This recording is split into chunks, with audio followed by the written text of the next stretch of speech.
Rekod dulu. Assalamualaikum warahmatullahi wabarakatuh. Di sini kami dari kelompok 4 analisis kurikulum Waalaikumsalam pendidikan warahmatullahi dasar. wabarakatuh. Di sini kami dari kelompok 4 analisis kurikulum pendidikan dasar ingin mempresentasikan hasil diskusi kelompok kami.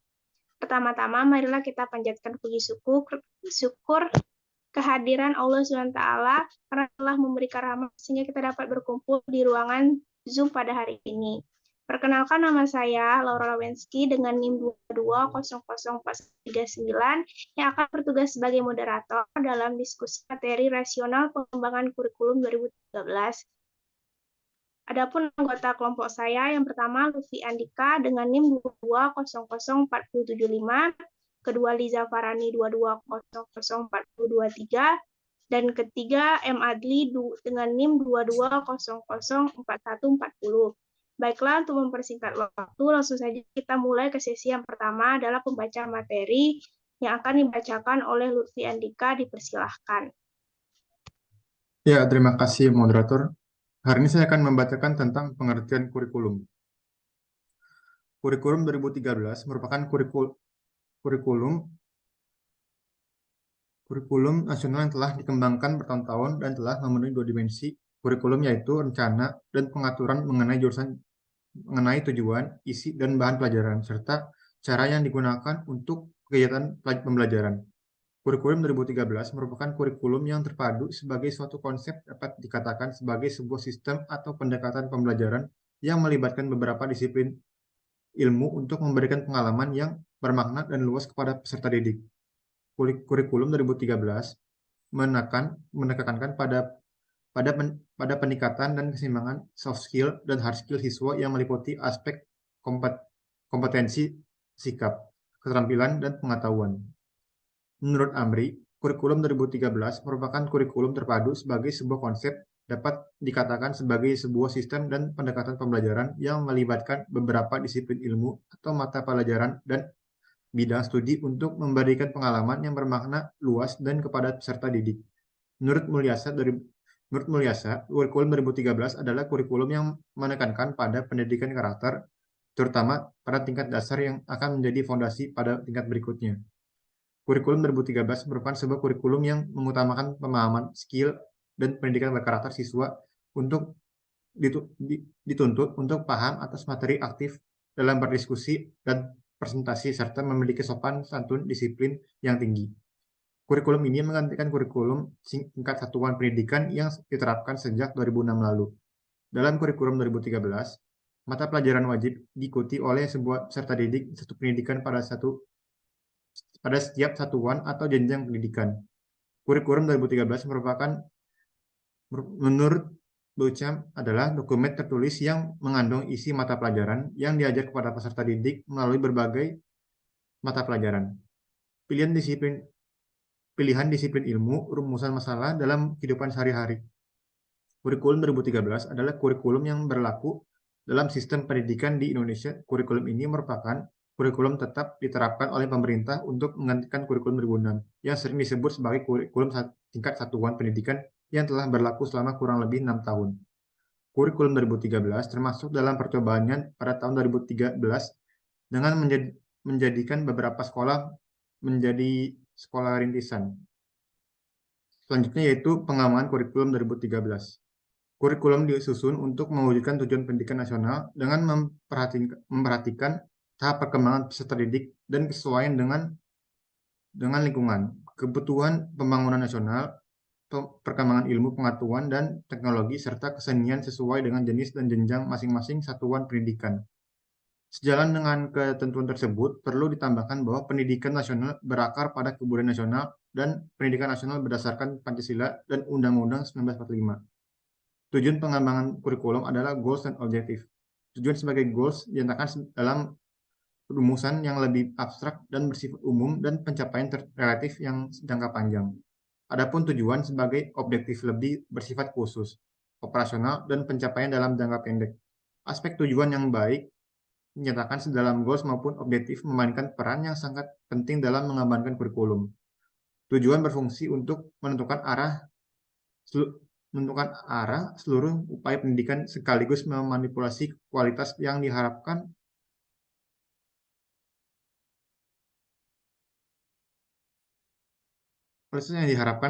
tujuan pendidikan pada umumnya berdasarkan sifat yang dianut atau yang mendasari pendidikan tersebut. Pentingnya tujuan ini tidak terheran jika perumusan tujuan menjadi langkah pertama dalam pengaman kurikulum. Filosofi yang dianut pendidikan biasanya menjadi dasar pengaman tujuan. Oleh karena itu, tujuan seharusnya merefleksikan kebijakan, kondisi, masa kini, dan masa datang. Prioritas sumber-sumber yang telah bersedia serta kesadaran terhadap unsur-unsur pokok dan pengaman kurikulum. Beberapa prinsip yang ada dalam pengaman kurikulum yaitu satu, prinsip-prinsip umum. Terdapat prinsip-prinsip umum dalam pengaman kurikulum. Pertama, prinsip relevansi. Ada dua macam relevansi yang harus dimiliki kurikulum, yaitu relevan keluar dan relevan ke dalam. Yang kedua, prinsip fleksibilitas. Kurikulum hendaknya bersifat luntur atau fleksibel. Ketiga, prinsip komunitas, yaitu kesinambungan. Keempat, praktis, yaitu mudah dilaksanakan menggunakan alat-alat sederhana dan biayanya juga dapat dijangkau. Kelima, prinsip efektivitas dalam satu kurikulum yang juga harus diperhatikan. Kedua, prinsip-prinsip khusus. Terdapat beberapa prinsip khusus dalam pengembangannya kurikulum, diantaranya prinsip yaitu berkenan dengan tujuan prinsip pendidikan, prinsip berkenan dengan pemilihan isi pendidikan, prinsip berkenan dengan pemilihan proses belajar mengajar, prinsip berkenan dengan pemilihan media dan alat pengajaran, prinsip berkenan dengan pemilihan kegiatan penilaian. Pada umumnya, ahli kurikulum memandang kegiatan pengembangan kurikulum sebagai suatu proses yang terus-menerus dan merupakan suatu siklus yang menyangkut beberapa komponen kurikulum. Sekian, terima kasih. Saya balikkan kepada moderator.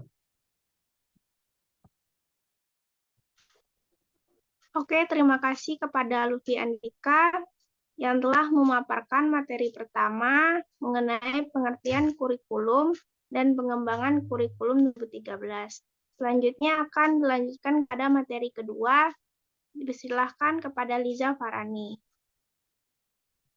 Baik, terima kasih moderator. Di sini saya akan membacakan materi tentang rasional pengembangan kurikulum 2013. Di dalam kurikulum 2013 ada 4 elemen perubahan yang mendasar, yaitu standar kompetensi lulusan, standar proses, standar isi, dan standar penilaian.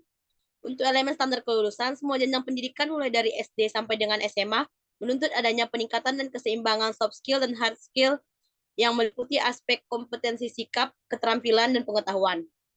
Pertama, pengembangan standar kompetensi kelulusan.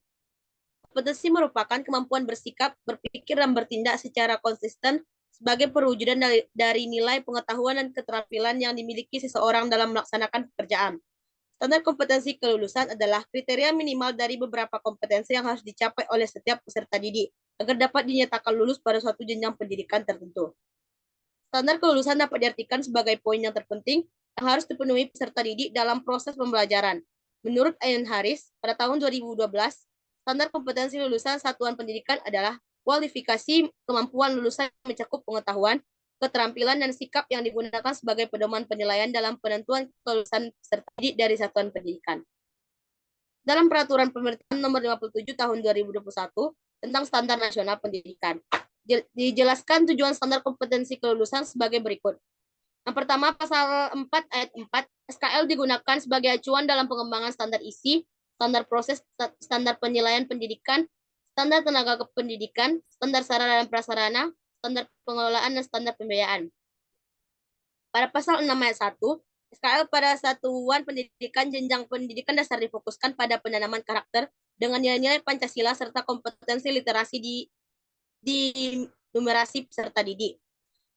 Pada ayat 2, SKL pada satuan pendidikan jenjang pendidikan menengah umum difokuskan pada pengetahuan untuk meningkatkan kompetensi peserta didik agar dapat hidup mandiri dan mengikuti pendidikan lebih lanjut. Ayat 3 SKL pada satuan pendidikan jenjang pendidikan menengah kejuruan difokuskan pada keterampilan untuk meningkatkan kompetensi peserta didik agar dapat hidup mandiri dan mengikuti pendidikan lebih lanjut. Ayat 4 SKL pada suatu pendidikan jenjang pendidikan tinggi difokuskan pada persiapan peserta didik menjadi anggota masyarakat yang berhak mulia, memiliki pengetahuan keterampilan, kemandirian dan sikap dan untuk mengembangkan serta menerapkan ilmu pengetahuan, teknologi dan seni yang bermanfaat bagi kemanusiaan. Standar kompetensi kelulusan kurikulum 2013 mengacu pada bidang pengetahuan, sikap, dan keterampilan. Menurut Ali Modofir, dalam kurikulum 2013 menggunakan konsep saintifik dengan ciri-ciri sebagai berikut. A. Materi pembelajaran berbasis pada fakta serta fenomena yang dapat dijelaskan secara logis atau penalaran tertentu, bukan terbatas pada kira-kira, khayalan, legenda, ataupun dongeng semata. B. Penjelasan guru dan respon siswa interaktif, guru terbebas dari prasangka yang serta-merta, pemikiran subjektif, atau penalaran menyimpang dari alur berpikir logis. C. Mendorong dan menginspirasi siswa berpikir secara kritis, analitis dalam mengidentifikasi, memahami, memecahkan masalah, dan mengaplikasikan teori pembelajaran. D. Mendorong dan menginspirasikan siswa mampu berpikir hipotetik dalam melihat perbedaan dan kesamaan serta satuan satu sama lain. E. Mendorong dan menginspirasikan siswa mampu memahami dan menerapkan serta mengembangkan pola berpikir yang rasional dan objektif dalam merespon materi pembelajaran. F. Berbasis pada konsep teori dan fakta empiris yang dapat dipertanggungjawabkan. G. Tujuan pembelajaran dirumuskan secara sederhana dan jelas namun menarik sistem penyajiannya. H. Proses pembelajaran menyatukan 3 ranah, yaitu sikap, pengetahuan, dan keterampilan. I. Kurikulum 2013 menekankan pada dimensi pedagogik modern dalam pembelajaran, yaitu menggunakan pendekatan ilmiah. Pada standar kompetensi kelulusan, kurikulum 2013 terdapat peningkatan standar kelulusan, yaitu pertama, mencapai atau melampaui KKM yang telah ditetapkan. 2. Mencapai persentase kelulusan 100% dengan memiliki nilai sikap dengan kategori baik. 3. Mencapai rata-rata ujian nasional dan ujian sekolah dalam rentangan 70 dan 80. 4. Meraih prestasi dalam kejuaraan, lomba-lomba bidang akademik maupun non-akademik di tingkat kabupaten, provinsi, dan nasional. 5. Meningkatkan jumlah lulusan yang melanjutkan ke jenjang pendidikan yang lebih tinggi. Yang kedua, pengembangan standar isi. Mencakup lingkup materi minimal dan tingkat kompetensi minimal untuk mencapai kompetensi lulusan minimal jenjang jenis pendidikan tertentu. Standar isi menurut kerangka dasar dan struktur kurikulum, beban belajar kurikulum tingkat satuan pendidikan dan kalender pendidikan. Di mana tujuan standar isi adalah meningkatkan mutu pendidikan dan pembelajaran yang diarahkan untuk pengembangan potensi peserta didik sesuai dengan perkembangan ilmu teknologi, seni, serta pergeseran paradigma pendidikan yang berorientasi pada kebutuhan peserta didik, sehingga diharapkan mencapai tujuan pendidikan nasional. Standar isi dikembangkan melalui perumusan ruang lingkup materi sesuai dengan kompetensi kelulusan.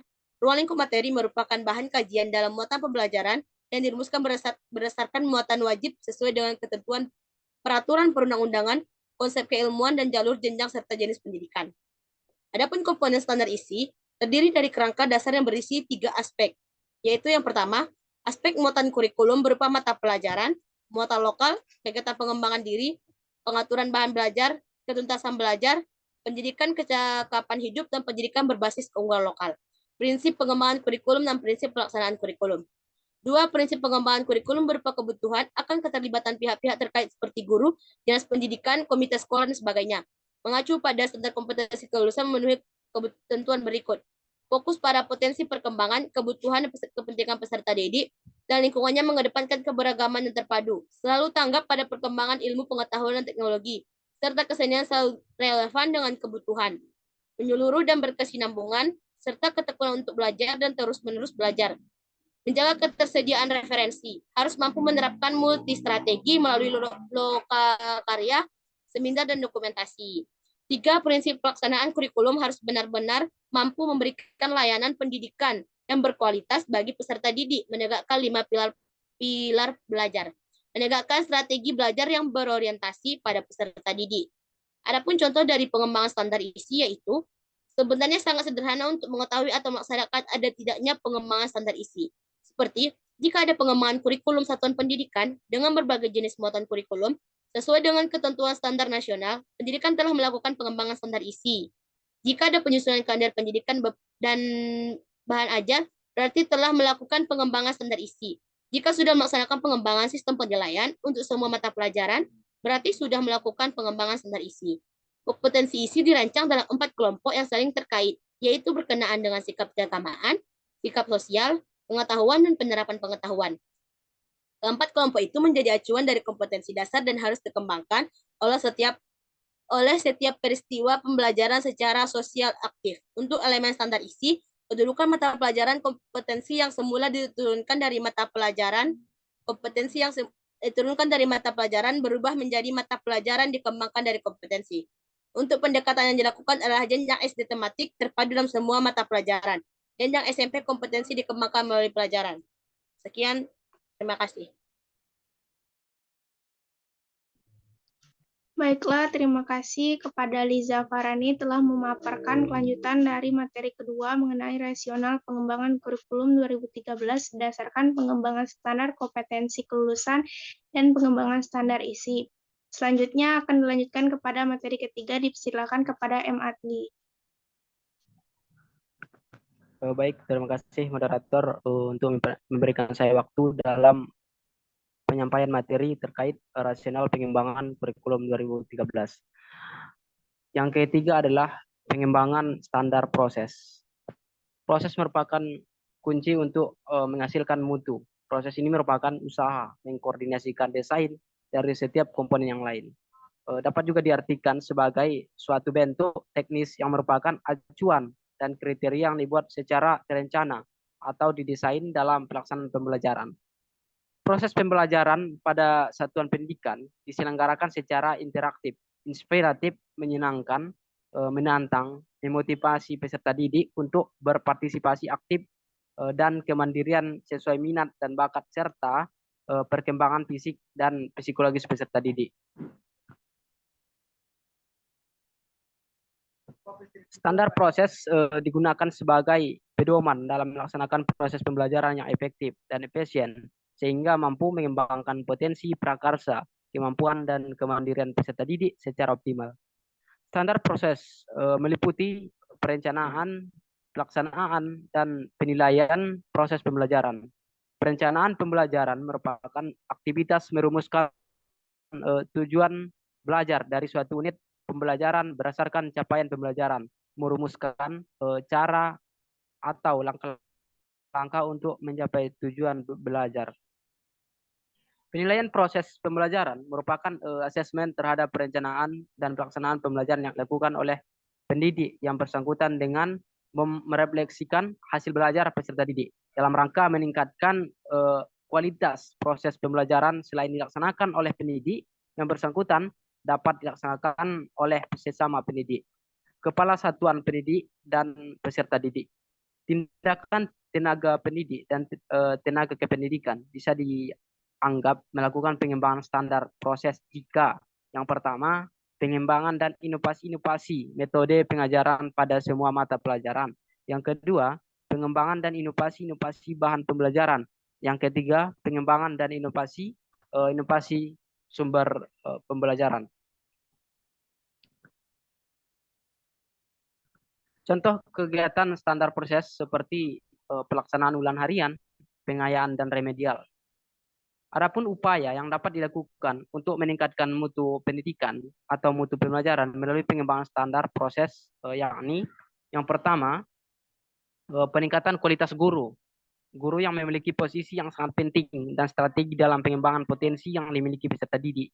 Yang kedua, peningkatan materi dalam rangka peningkatan pendidikan, maka peningkatan materi perlu sekali mendapat perhatian karena dengan lengkapnya materi yang diberikan tentu akan menambah lebih luas akan pengetahuannya. Yang ketiga, peningkatan dalam pemakaian metode. Metode merupakan suatu alat yang dipakai untuk mencapai tujuan. Maka sebagai salah satu indikator dalam peningkatan kualitas atau mutu pendidikan, perlu adanya peningkatan dalam metode. Yang keempat adalah peningkatan sarana, di mana sarana ini adalah suatu alat atau metode dan teknik yang dipergunakan dalam rangka meningkatkan efektivitas komunikasi dan interaksi edukatif. Yang kelima adalah peningkatan kualitas belajar. Dalam setiap proses belajar mengajar yang dialami peserta didik tidak akan selamanya lancar seperti yang diharapkan. Yang terakhir adalah motivasi menjadi pendorong peserta didik yang berguna untuk menumbuhkan dan menggerakkan bakat peserta didik secara integral. Rasional pengembangan kurikulum 2013 yang keempat adalah pengembangan aspek penilaian. Merupakan suatu proses atau kegiatan yang sistematis dan berkesinambungan untuk mengumpulkan informasi tentang proses dan hasil belajar peserta didik dalam rangka membuat keputusan berdasarkan kriteria dan pertimbangan tertentu. Penilaian dapat disimpulkan sebagai pengumpulan informasi secara menyeluruh yang dilakukan secara terus-menerus untuk mengetahui kemampuan atau keberhasilan siswa dalam pembelajaran dengan menilai kinerja siswa baik secara individu maupun kelompok. Penilaian harus mendapat perhatian lebih dari seorang guru. Untuk itu harus dilaksanakan dengan baik karena merupakan komponen vital atau utama dari pengembangan diri baik secara individu maupun kelompok. Ada beberapa prinsip penilaian yang dilakukan pada setiap pembelajaran, yakni yang pertama adalah sahih, di mana penilaian berdasarkan pada data yang mencerminkan kemampuan diukur objektif. Yang kedua adalah objektif, berdasarkan pada prosedur dan kriteria yang jelas, tidak dipengaruhi oleh subjektivitas penilaian.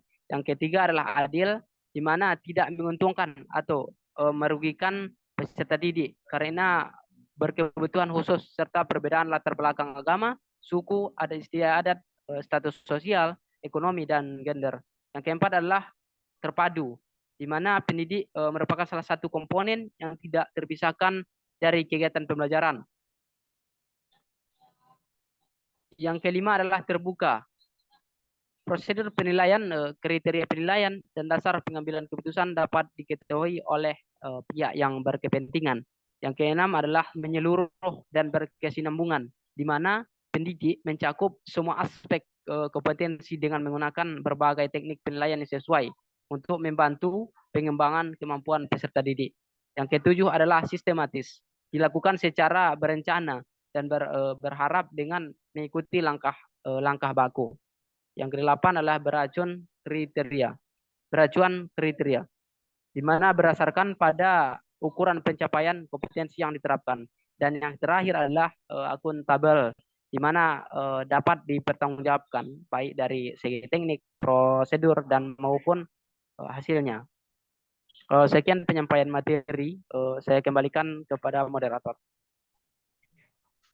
Oke, terima kasih kepada M. Adli telah memaparkan kelanjutan dari materi ketiga mengenai rasional pengembangan kurikulum 2013 berdasarkan pengembangan standar proses dan pengembangan aspek penilaian. Mungkin sekianlah hasil pemaparan diskusi kelompok 4. Di sini saya sebagai moderator akan membacakan kesimpulan dari materi rasional pengembangan kurikulum 2013. Kurikulum 2013 adalah kurikulum nasional yang telah dikembangkan bertahun-tahun dan telah memenuhi dua dimensi, yaitu rencana dan pengaturan mengenai tujuan, isi, dan bahan pelajaran serta cara yang digunakan untuk kegiatan pembelajaran. Pengembangan kurikulum perlu dilakukan karena adanya berbagai tantangan yang dihadapi, baik tantangan internal maupun eksternal, dalam menghadapi tuntunan pola dan penguatan tata kelola kurikulum, serta perdalaman dan perluasan materi. Di samping itu, penguatan proses pembelajaran dan penyesuaian bahan belajar perlu pula mendapatkan perhatian agar dapat menjamin kesesuaian antara apa yang diinginkan dengan apa yang dihasilkan. Demikianlah hasil diskusi kami. Mohon apabila ada tutur kata maupun tindakan yang kurang berkenan. Dengan ini presentasi hari ini saya tutup. Terima kasih atas perhatiannya. Wassalamualaikum warahmatullahi wabarakatuh.